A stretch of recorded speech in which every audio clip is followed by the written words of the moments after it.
अब तक हमने पढ़ लिया डायमेंशंस। डायमेंशंस क्या होता है, डायमेंशन फॉर्मूला पढ़ लिए, ठीक है।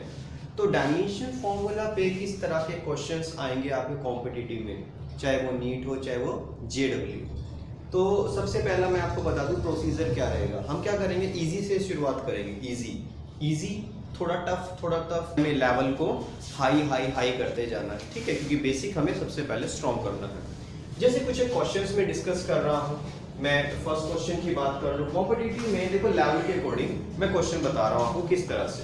जैसे फर्स्ट क्वेश्चन है, फर्स्ट क्वेश्चन आप लिखते भी चले जाओ, नोट करते रहो, और साथ साथ मैं यहाँ पर आपको एक्सप्लेन भी करता रहूंगा। जैसे फर्स्ट क्वेश्चन है, the fundamental unit among the following is, the fundamental unit among the following is. देखो अगर आपको बेसिक अच्छी तरह से समझ आ गया और आपने लर्न भी कर लिया, तो इसमें सोचने वाला बात नहीं हुई कोई भी, आपको सोचना ही नहीं पड़ेगा, देखते ही आपका आंसर आ जाएगा। जैसे कुछ ऑप्शन दिए उसमें, फर्स्ट ऑप्शन है कूलम, सेकंड ऑप्शन है न्यूटन, थर्ड ऑप्शन है टेस्ला, एंड फोर्थ ऑप्शन है एम्पियर।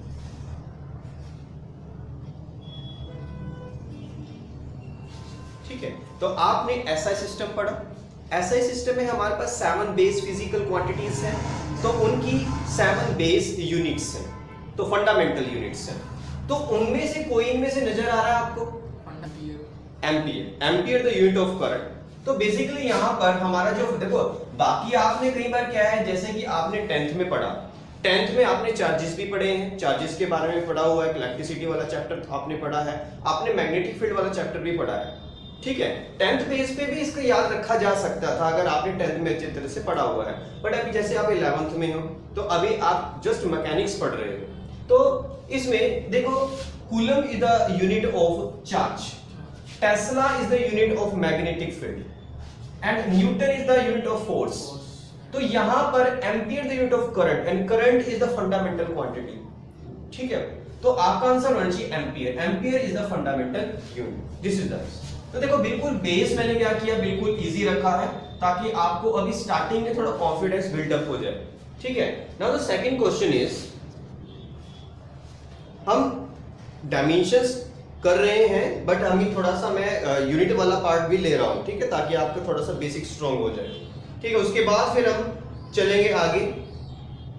अच्छा इसमें बता दीजिए, which is the smallest unit of length, which is the smallest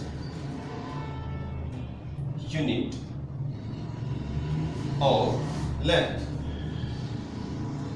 आपने लेंथ की डिफरेंट यूनिट्स पढ़ी हैं, आपने स्मॉल यूनिट्स भी पढ़ी हैं, आपने यूनिट्स पढ़ी है फॉर वेरी लॉन्ग डिस्टेंसेस, जैसे आपने पढ़ा है एस्ट्रोनॉमिकल यूनिट पढ़ा है, लाइट ईयर पढ़ा है, पार्सेक पढ़ा है। तो मैं कुछ एक यूनिट के यहाँ नाम लिख रहा हूँ, आपको बताना होगा उसमें से सबसे स्मॉलेस्ट कौन सी है। जैसे आपने लिखा Fermi, Fermi, and second one is, option में दिया हुआ है एंगस्ट्रॉम, एंगस्ट्रॉम, थर्ड में दिया light year, light year, and fourth में दिया मीटर। इनमें से सबसे स्मॉलेस्ट यूनिट कौन सा है आपका? सारे यूनिट लाइट डिस्टेंस की लेंथ को मेजर करने के सारे यूनिट हैं, तो इसमें से सबसे स्मॉलेस्ट कौन सा है? फर्मी, इसे आप फेम्टोमीटर बोलते हो।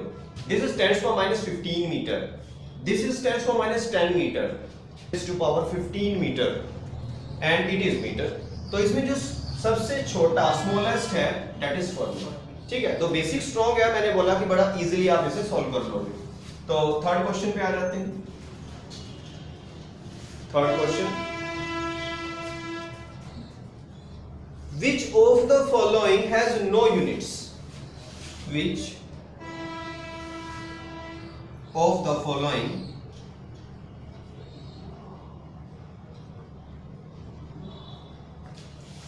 the following has no units? इसमें से किसके यूनिट नहीं है? First option is mass, second option is angle, third option is specific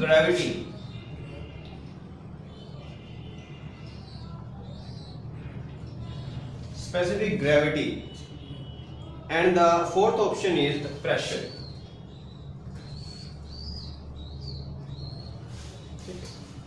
देखो मास की यूनिट है किलोग्राम, एंगल की यूनिट है रेडियन, प्रेशर की यूनिट है पास्कल, नाम भी हमें याद है इसका, तो स्पेसिफिक ग्रेविटी की कोई यूनिट नहीं। This is the right answer.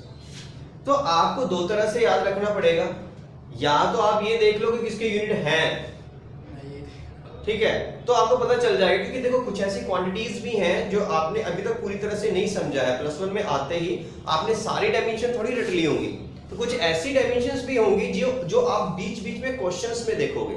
तो क्वेश्चंस में अगर कई नई तरह की फिजिकल क्वांटिटी आ जाती है तो आपको उससे सेपरेट सी नोट करना पड़ेगा, क्योंकि आपने सारी की सारी जितनी भी आपकी बुक में मेंशन है वो सारी याद नहीं की होंगी, है ना। कुछ एक बेसिक याद कर ली, उनकी हेल्प से आपने दूसरी बना ली, तो कुछ ऐसी भी होंगी जो हमने अब तक नहीं पढ़ी हुई है, तो उनको आपको इस तरह से भी हैंडल करना पड़ेगा। हाँ, अभी एक बार कर लिया फिर उसके बाद आप उसे लर्न कर लोगे, फिर आपको इस तरह का ऑप्शन भी ढूंढने की जरूरत नहीं है, तो सीधा आंसर वहीं चला जाएगा आपका, ठीक है। Now the question fourth question में देखो एक क्वेश्चन लेते हैं। मार्क द ओड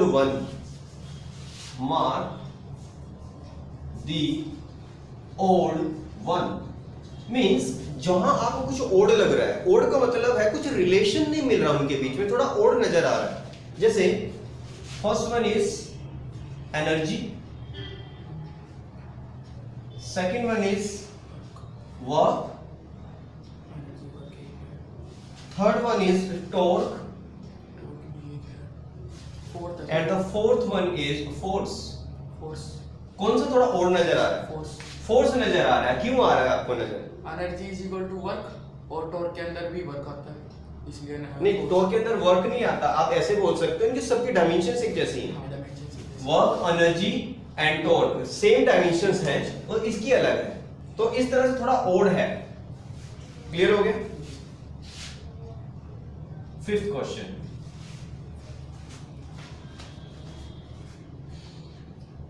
आज तो काफी क्वेश्चन कवर कर लेंगे। हाँ, काफी क्वेश्चन करेंगे। The dimension formula for universal gravitational constant, the dimensional formula for universal gravitational constant is, first one is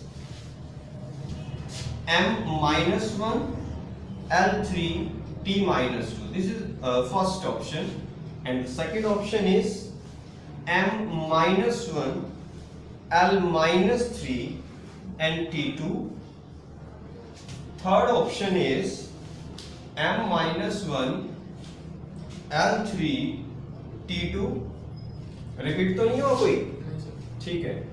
and the fourth option is M1 L3 T minus 2। Option कौन सा कह रहे हो आप? थर्ड ऑप्शन कह रहे हो, ठीक है।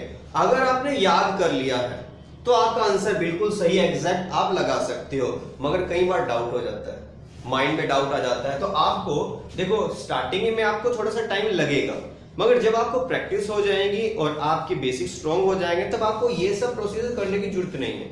मगर मेरा काम है आपको पूरी तरह से एक्सप्लेन करना, तो इसलिए मैं आपको डायरेक्ट नहीं कहूंगा यस आपको याद है तो ठीक यही है। तो थोड़ा सा कॉन्फिडेंस बिल्ड करने के लिए हम फटाफट फॉर्मूला लेते हैं। F is equal to G m1 m2 upon r square and G is equal to F into r square divided by m1 m2. Again, force is mlt minus 2, mass into acceleration, distance square l square मतलब r square m square. एक m से एक m cancel, एक m ऊपर आ गया m minus 1. तो उसमें सबसे पहले ढूंढना है जिसमें minus 1 है, तो 3 में minus 1 है, तो l square and l 3 and t minus 2. तो which is the right answer? This one, not the right answer. ठीक है, and which one is the right answer? minus 2 m minus 1 l3 t minus 2. This is your right answer. Okay. हाँ, हमें क्या देखो इसमें क्या है, थोड़ा सा आपको क्या पजल की हो रहा है, सब में वो सेम पैटर्न दे रहा है, बट जो थोड़ा साइन है उसमें थोड़ा सा वो कर रहा है, तो यहाँ आप पजल हो जाते हो. क्लियर है? तो आपको करना क्या है, आपको बड़ी जल्दी, देखो अभी मुझे जितना टाइम लगा है, कुछ एक सेकंड लगे हैं इसको करने में, बट अगर आपकी प्रैक्टिस बहुत अच्छी है तो आप इतना सेकंड भी नहीं लगाओगे. इसे श्योरिटी आ जाती है कि आपका आंसर एग्जैक्ट है नहीं. देखो मैं बड़ी छोटी छोटी चीजें आपको बता रहा हूँ, बिल्कुल बेसिक है, कहीं तो कहेंगे सर इसकी जरूरत ही नहीं है तो हम खुद प्रैक्टिस कर लेंगे, बट मेरा काम है आपके बेसिक को स्ट्रॉन्ग करना और वो मेथड समझाना जिससे आप स्ट्रॉन्ग कर सकते हो. जितना हो सके आप क्वेश्चंस सॉल्व करो. आपके पास प्रैक्टिस सेट दे दिए जाएंगे, आपके पास स्टडी मटेरियल अवेलेबल करा दिया जाएगा. ठीक है, तो आपको जितना हो सके आपको प्रैक्टिस करना है. ठीक है. 6th question.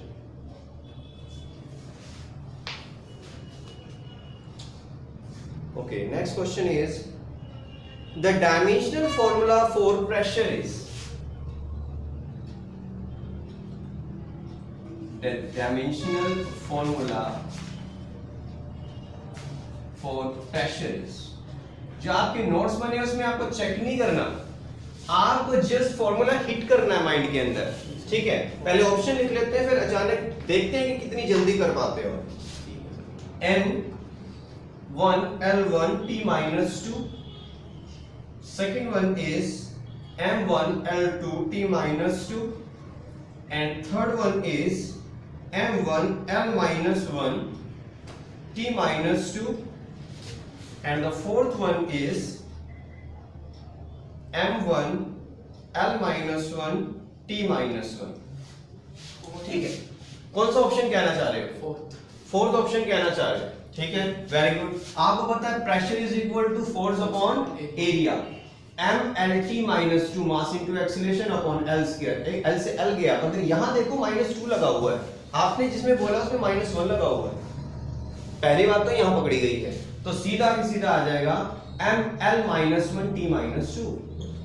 तो कौन सा आंसर होना चाहिए? m l minus 1 t minus 2. This is the right answer. Clear हो गया? जल्दबाजी नहीं करनी है, चेक करना फटाफट, कुछ एक सेकंड लगा लो. ठीक है, तो आपको देखो मैं आपको बोल रहा हूं, अगर प्रैक्टिस कर लोगे उसके बाद आपको कोई दिक्कत ही नहीं आएगी. ठीक है, क्योंकि आप फर्स्ट टाइम इनको देख रहे हो. ठीक है, क्लियर हो गया? नेक्स्ट क्वेश्चन पे चलते हैं. 7th question. Question number 7 note करो. देखो अभी मैं क्या कर रहा हूं, एक तरह का ये कह सकते हो एक ही चीज, एक ही टॉपिक उठा के चल रहा हूं. इसके बाद प्रिंसिपल होमोजेनिटी पे भी क्वेश्चन आएंगे, फिर इसके बाद हम न्यू डेरिवेशंस भी करेंगे. ठीक है, जो कि यूजेस ऑफ डायमेंशंस में आएगा. तो हम अभी स्टेप वाइज चल रहे हैं. अभी मैं सिर्फ आपके डायमेंशन फॉर्मूले को थोड़ा सा स्ट्रॉन्ग बनाना चाह रहा हूं. ठीक है, तो नेक्स्ट क्वेश्चन इज, देखो the dimensions को दे दिया dimensions, the dimensions क्या dimensions है? m l minus 1 t minus 2. ठीक है, ये दिया हुआ है. can correspond to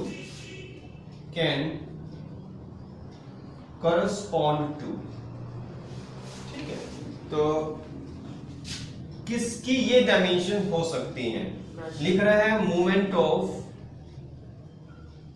ऑप्शन देख लेते हैं पहले एक बार. मोमेंट ऑफ फोर्स या टॉर्क बोलो. ठीक है, आपको पता है मोमेंट ऑफ फोर्स और टॉर्क के सेम डायमेंशन होते हैं. ठीक है, surface tension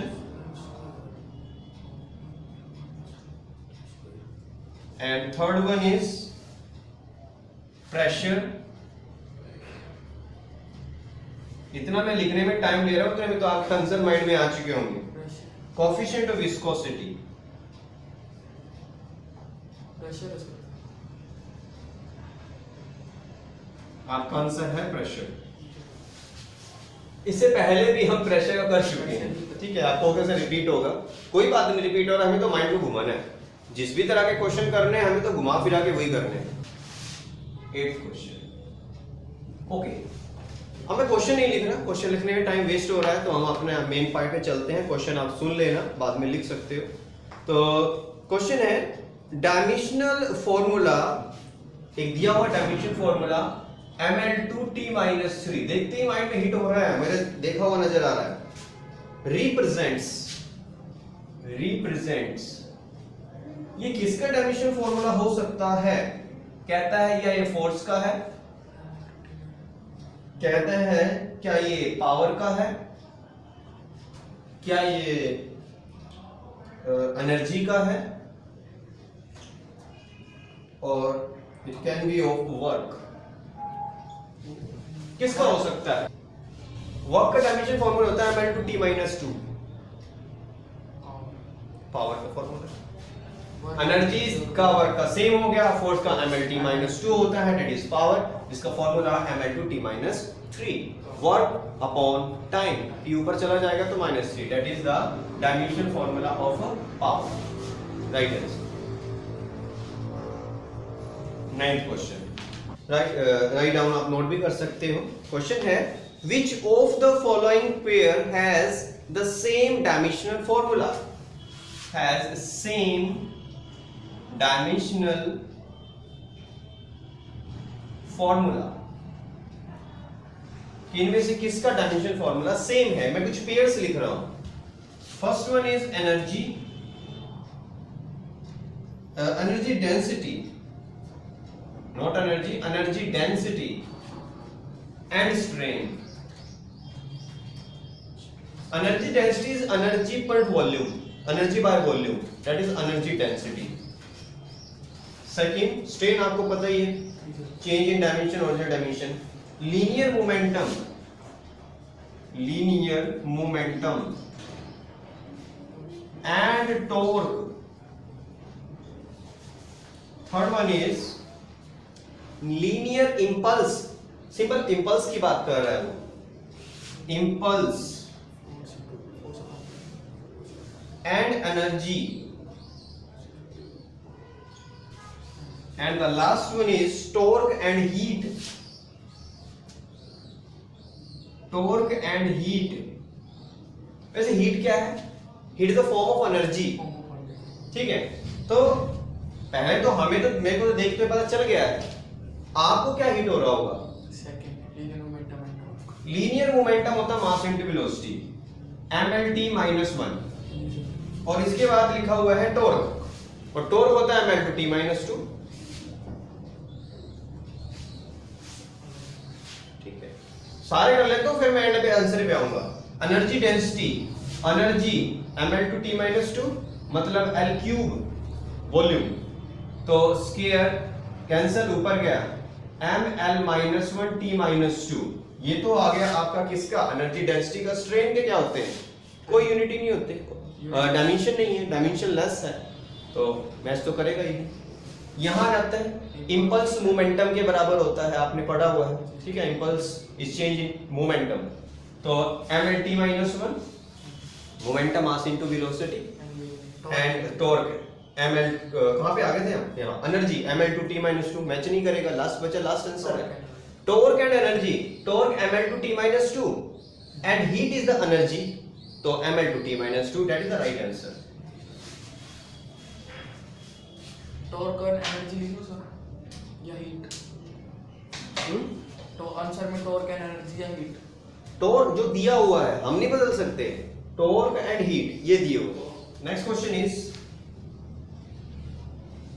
the dimensional formula for the modulus of rigidity, modulus of rigidity। देखो elastic constant, stress by strain. जो इलास्टिक कांस्टेंट्स हैं वो 3 टाइप्स के हैं, आगे हम पढ़ेंगे जब 7th यूनिट पढ़ेंगे तो उसमें पढ़ेंगे। एक होता है यंग्स मॉडुलस, एक होता है शियर मॉडुलस, इसको मॉडुलस ऑफ रिजिडिटी बोलते हैं, एक होता है बल्क मॉडुलस। ये सारे के सारे स्ट्रेस बाय स्ट्रेन है। टाइप बदल जाएगी स्ट्रेस की, टाइप बदल जाएगी स्ट्रेन की, इसके अकॉर्डिंग ये यंग्स मॉडुलस हो जाएंगे, मॉडुलस ऑफ रिजिडिटी इसे शियर मॉडुलस बोलते हैं, या बल्क मॉडुलस। उसको एक्सप्लेन बाद में करेंगे, बट अभी बेसिक स्ट्रक्चर इसका फॉर्मूला समझ लेते हैं। स्ट्रेस बाय स्ट्रेन होता है, that is stress by strain, modulus of rigidity. तो वो ये कह रहा है इसकी डायमेंशन क्या है, पहले ऑप्शन देख लें फिर सॉल्व कर देंगे। पहला ऑप्शन दिया है ml2t-2 and the second option is ml-1 t-3 and the third option is ml-2 t-2 and the fourth option is ml-1 t-2. Stress by strain. Stress is the restoring force upon area, that is like pressure. उसके dimension pressure की तरह होते हैं। Strain के कोई dimension नहीं होते, जो प्रेशर के हैं वही आपके पास के आ जाएंगे, यंग्स मॉडुलस के आ जाएंगे और यंग्स मॉडुलस ऑफ रिजिडिटी के आ जाएंगे। तो pressure force of an area mlt-2 upon l square, l से l गया ml-1 t-2। कौन से आंसर हो सकते हैं? ml-1 t-2, this is the right answer, fourth. ठीक है, तो इस तरह से आपको सारे, मैंने बोला था जब हम डायमेंशंस का चार्ट बना रहे थे जिसमें डायमेंशंस समझ रहे थे, हमने एक चार्ट बनाया, उसमें एक रिलेशन वाला कॉलम था। तो जो रिलेशन आपको अगर क्लियर हो गए तो आपके लिए कोई ज्यादा डिफिकल्टी नहीं है कोई भी फॉर्मूला बनाना। तो आप उन रिलेशंस को याद करो, लॉजिकली याद करो, ताकि ऐसा नहीं है रटा हुआ याद नहीं रहेगा, आपको लॉजिकली याद करना, किसी का फॉर्मूला कहीं अटैच हो सकता है। ठीक है, तो इस तरह से आपको याद करना है। नेक्स्ट पे चलें, question number 11, write down the pair of the quantities having same dimensions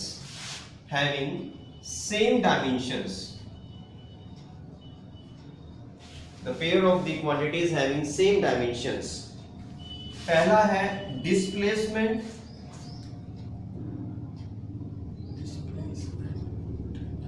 and velocity। ठीक है, displacement and velocity. Second one is time and frequency.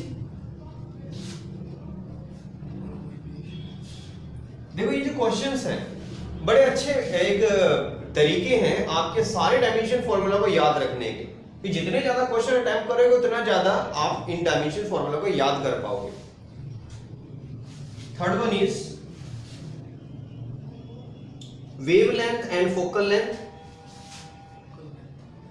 wavelength and focal length,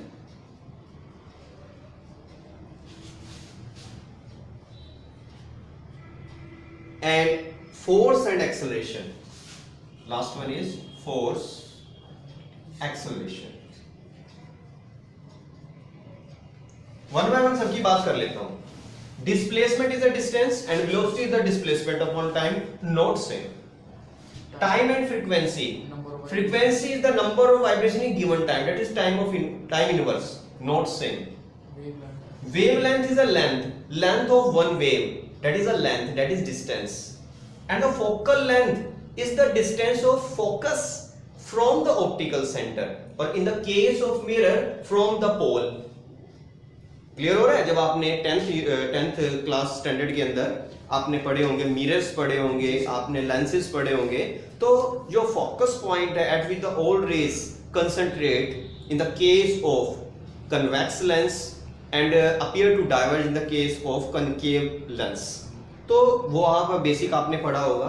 तो उस पॉइंट के, दैट इज फोकस पॉइंट के distance को कहां से, optical centre से, in the case of lens is called the focal length. तो it is length मतलब डिस्टेंस, तो ये सेम हो सकते हैं। Again force and acceleration, force is mass into acceleration, तो सेम नहीं हो सकते, तो that is your right answer. Clear हो? Okay, now the next is right down the dimension formula for refractive index is, question number 12, refractive index. देखो ये आपने जो पढ़ा है, ये जो वर्ड आपने सुना है रिफ्रैक्टिव इंडेक्स, ये 10th क्लास में ऑप्टिक्स में सुना है, क्योंकि आप 12th स्टैंडर्ड में जाओगे दोबारा फिर सुनोगे इसे। तो रिफ्रैक्टिव इंडेक्स क्या होता है? It is just the ratio of, अगर एब्सोल्यूट रिफ्रैक्टिव इंडेक्स है, it is just the ratio of speed of light in vacuum, इसे म्यू से डिनोट करते हैं। आई थिंक अगर 10th क्लास में से आपने n से डिनोट किया हो, it is just the ratio of speed of light in vacuum to the speed of light in given medium, that is the absolute refractive index. ठीक है, जब आप फर्स्ट एक ही मीडियम की बात कर रहे हो और दूसरा मीडियम जो है वो एयर है। एक रिलेटिव रिफ्रैक्टिव इंडेक्स भी होता है जिसमें एक से ज्यादा मीडियम आ जाते हैं। ठीक है ना, ध्यान से समझना।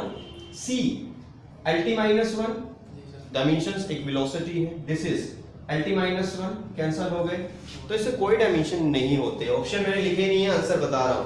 तो ऑप्शन पहला दिया हुआ था, पहला ऑप्शन था M1 L1 T1 और सेकंड ऑप्शन था M0 L0 T0, third option था M1 L0 T0 and fourth option था MLT-1। कौन सा ऑप्शन सही है? फर्स्ट। कुछ भी नहीं है, इसके आगे तो नंबर है, नो डायमेंशंस। सर आपने बता दिया, जिसका कुछ नहीं होता उसका 1 होता है।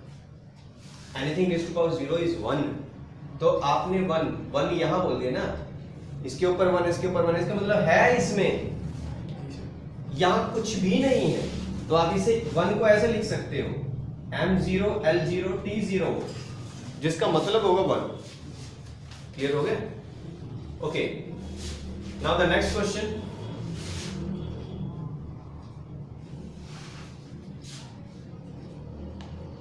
क्वेश्चन इज, ये आप कर चुके हैं, नया क्वेश्चन लेंगे बेसिक हो गया। सर कल क्वेश्चन फिर दोबारा रिपीट होंगे? नहीं, कल तुम आओगे, पहले भी बता दो, कल आना है तो कल आगे कर लेंगे, कोई दिक्कत नहीं, तो वीडियो सेंड कर देंगे। देखो next question, which of the following does not have dimension of force? Does not have dimensions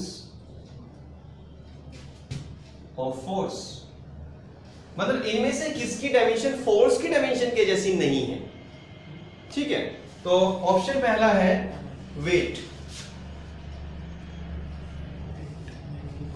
and second one is rate of change of momentum, rate of change of momentum। ठीक है, rate of change of momentum। next one is work per unit time, per unit length, work per unit length दिया, per unit length। and the fourth one is work done per unit charge, work done per unit charge। ठीक है, तो क्या answer लगता है आपको? पहले discuss कर लेते हैं इनके बारे में। देखो फोर्स की डायमेंशन हमें पता है, मास इनटू एक्सीलरेशन MLT-2 एक्सेलरेशन। ठीक है, MLT-2 होते हैं। अब सबसे पहले वेट कर लेते हैं। Weight is just a force of gravity that is mass m into g, m into g, तो ये एक तरह की फोर्स ही है। जो वेट है वो भी एक तरह की फोर्स है जो कि ग्रेविटी ऑब्जेक्ट के ऊपर लगा रही है, जिसका मास m है। तो इसके और इसके तो सेम होंगे, हमें लिखना बताना है जिसके नहीं है सेम। पहला तो ऑप्शन नहीं है। Rate of change of momentum, rate of change of momentum ऐसे लिखते हैं ना, dp upon dt, rate of change of momentum which is equal to force। आपने पढ़ा है Newton second law, F is equal to rate of change of momentum, इसका मतलब force है, फोर्स है ये, तो ये आंसर नहीं है।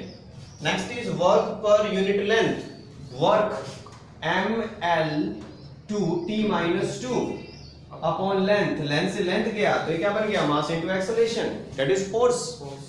ये भी आंसर नहीं है तो लास्ट आंसर होगा, बट ये है क्या, पहले तो ये देख लेते हैं कि ये है वर्क डन अपॉन चार्ज। आपने पढ़ा हुआ है, 10th में पढ़ा हुआ है, it is potential. Potential is the amount of work done removing the charge from one point from at infinity to the given point, ठीक है, against the electrostatic force of the field. ये आपको पूरी definition ये पढ़ी होगी, V is equal to W upon Q। तो charge आ गया, चार्ज इज 80, मतलब इसमें एम्पियर आ गया, करंट आ गया, तो कहीं फोर्स के डायमेंशन में करंट नहीं है, तो ये है does not have dimensions of force, that is your right answer. Now next question 14 and the statement is write down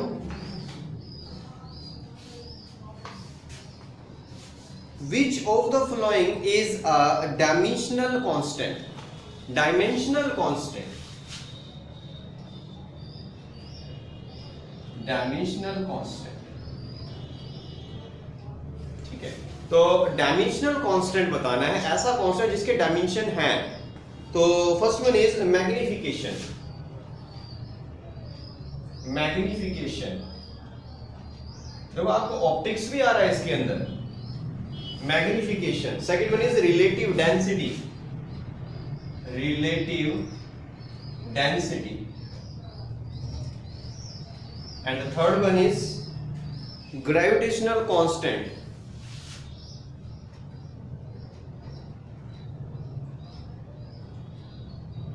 gravitational constant, and the fourth one is relative error, relative error।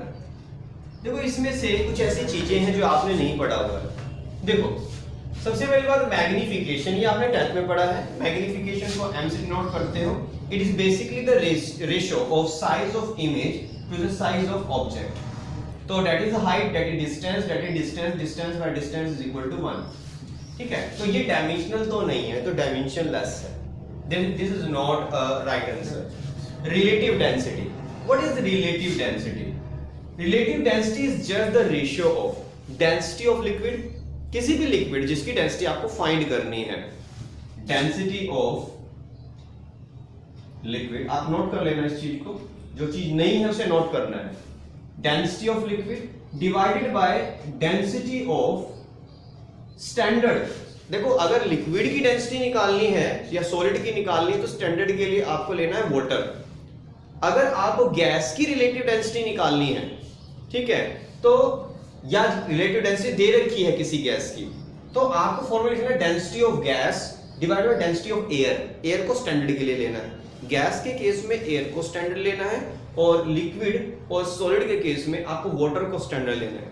तो density of liquid, density of water, but एक temperature है eight 4 degree Celsius, क्योंकि देखो 4 degree पर water की density highest होती है, ठीक है।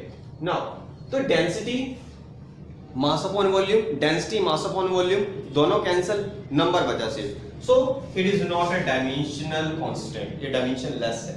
ये भी आंसर नहीं, ये भी आंसर नहीं। ग्रेविटेशनल कांस्टेंट ये आपने पढ़ा हुआ है, तो ग्रेविटेशनल कांस्टेंट में आपने पढ़ा हुआ है F which is G m1 m2 upon r square, तो G is equal to F r square upon m1 m2। तो इसको सॉल्व किया तो इसके आए थे, इसके डायमेंशंस आए थे हमारे पास, तो ये डायमेंशनल कांस्टेंट है, तो ये तो आंसर है। क्या ये है रिलेटिव एरर? ये आपने अभी एरर का चैप्टर नहीं पढ़ा आगे। तो रिलेटिव एरर क्या होता है? रिलेटिव एरर होता है एब्सोल्यूट एरर, जो आपका एरर निकलता है हर कैलकुलेशन के बाद। इसको मैं डीपली समझाऊंगा, अगर मैं आपको डेफिनेशन में पजल कर दूंगा फिर पजल हो जाओगे।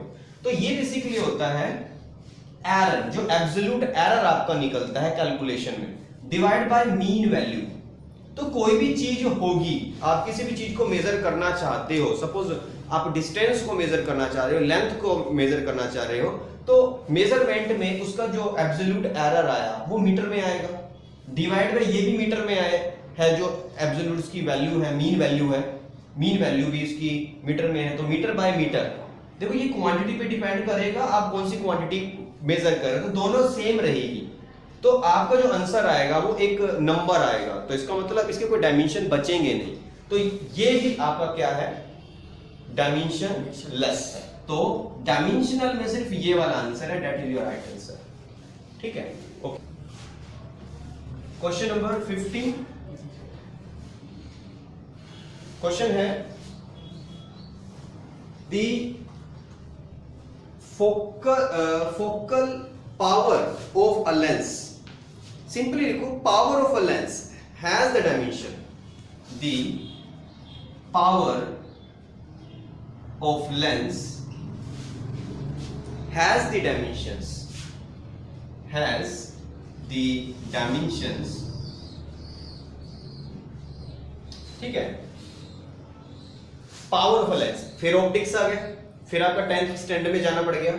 तो पहले देख लेते हैं क्या क्या ऑप्शन दिए हुए हैं। First is L and the second one is ML2T-3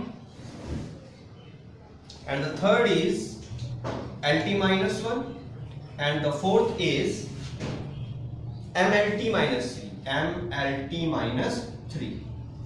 ठीक है, सबसे पहले मैं पावर की बात कर लूं, पावर होता क्या है। ये पावर वो पावर नहीं है that is work upon time, वो नहीं करना है आपको। पावर क्या है, power is reciprocal of the focal length. किसी भी लेंस की पावर क्या होगी, 1/f। 1/f मतलब 1/, डिस्टेंस। तो यहां पर जब L ऊपर चला जाएगा तो आएगा L-1। क्या ऑप्शन है इसमें, L-1। ऑप्शन देख लेते हैं, चेक कर लेते हैं। तो यहां ऑप्शन में गलती है, यहां हमने लिखना भूल गए, ये है L-1 ना कि LT-। यहां L-1। This is your right answer, this is your right answer. ठीक है, तो आज यहां तक करते हैं अपनी क्लास।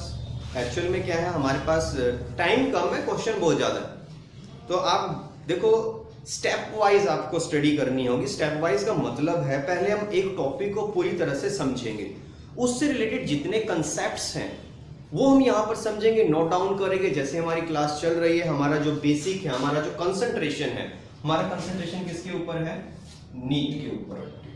ठीक है, तो नीट आप दोगे 222 का, ठीक है, क्योंकि अभी +1 करोगे फिर +2 करोगे। ठीक है, +1 के बाद +2 में सारा बेसिक इस तरह से चलेगा। टाइम लिमिट को इस तरह से नहीं देखना है कि हमें इतने समय बाद फिर ये करना है, ये एग्जाम देना हो। हम यहाँ पर पूरा टोटली पढ़ेंगे, हम टाइम के साथ अपने सिलेबस को कॉम्प्रोमाइज नहीं करेंगे। ठीक है, एक एक चीज समझेंगे, गहराई से समझेंगे। ठीक है, okay, thank you. Good afternoon sir. Good afternoon.